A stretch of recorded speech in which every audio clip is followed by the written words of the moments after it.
Passing along the trunk road leading from Bangalore to the western coast, one's eyes are immediately arrested on approaching Chennarayapatna by a beautiful hill, bearing on its summit what appears at first to be a column.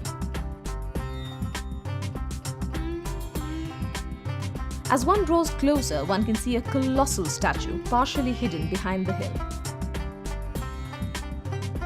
This striking and unusual monolith, visible from miles away, marks the site of one of the most interesting tourist and religious spots in South India.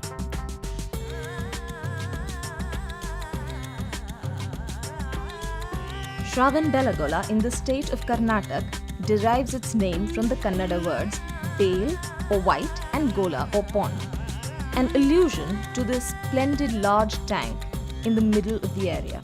The tank is also called Bhudevi Mangaladarsa or simply Kalyani, the mirror of good fortune to the earth goddess. It is a large village situated in the Hassan district of Karnataka.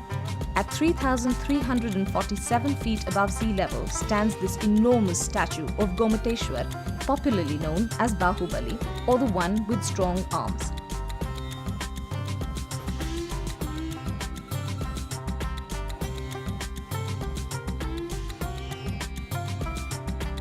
Bahubali was the second of the 100 sons of Tirthankar Rishabh, the founder of Jainism. A much revered figure amongst the Jains, Bahubali's story exemplifies the inner strength of the Indian. He could also have procured the title of Chakravartin, an emperor, but he chose to give up everything and became a Digambar Jain monk. Bahubali meditated motionless for an entire year in Kayotsarga position, or the standing meditation, because of which climbers grew around his legs, thus the vine motif on the legs of the statue.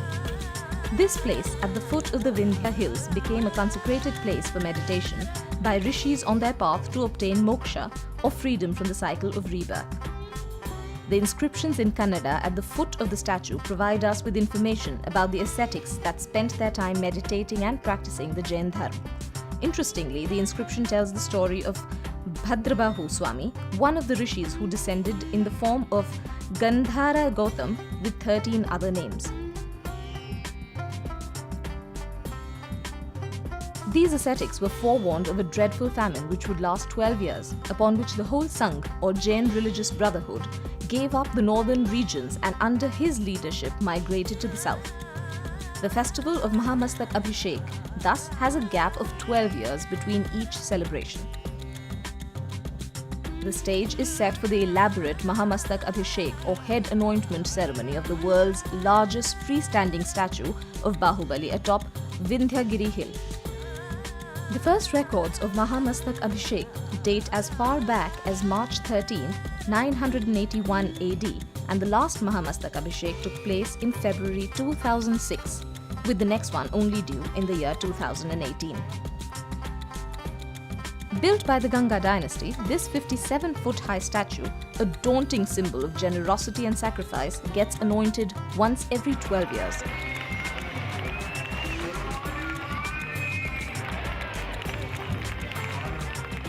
Here, priests with thousands of specially prepared vessels singing hymns in the praise of the gods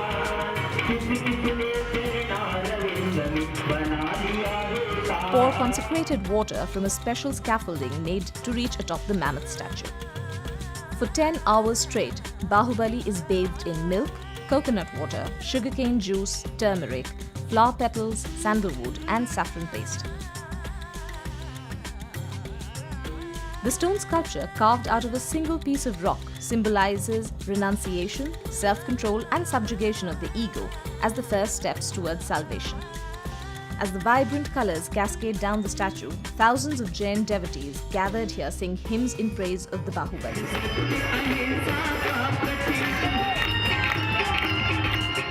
The nude form of Lord Bahubali is also referred to as Digambar, or the one who represents complete victory over earthly desires. The ritual of the sacred bath occupies an important place in all Indian religions, be it Hindu, Buddhist or Jain. As the day turns to evening, buckets of rich vermilion, a symbol for virility in our culture, is poured on Bahubali. Offerings of petals, gold and silver coins as well as precious stones are made to Gomateshwar by his many devotees. If you are one of those people who seek a divine relationship with God or nature, forgiveness, healing, guidance and personal transformation, then a spiritual journey of the Mahamastak Abhishek will help you accomplish just that. If not, well, it is still a spectacle to enrich all of one's senses.